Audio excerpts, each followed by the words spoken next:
রাজ্যে সিএ হতে দেব না, এই কেসটা মমতা ব্যানার্জি করুক, দেখি কত সাহস আছে।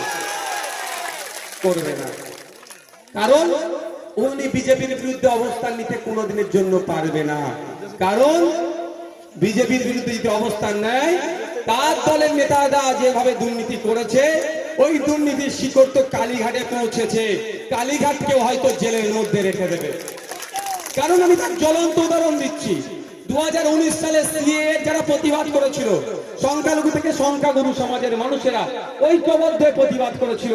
খোঁজ নিলে দেখা যাবে যে সেই সময় প্রতিবাদটা বিজেপির বিরুদ্ধে ছিল, কেন্দ্র সরকারের বিরুদ্ধে ছিল। মমতা ব্যানার্জি পশ্চিম বাংলার হাজার হাজার ছেলে মেয়ের, মুসলিম ছেলে মেয়েদের নামে মিথ্যা মামলা দিয়েছিল পুলিশকে দিয়ে। আরে লড়াইটা তো, আন্দোলনটা তো গণতান্ত্রিক প্রক্রিয়ায় বিজেপির বিরুদ্ধে আমরা করছিলাম। আপনি মুসলিমকে কেন মামলা দিলেন? এর জবাবটা নিতে হবে না? মোদির বিরুদ্ধে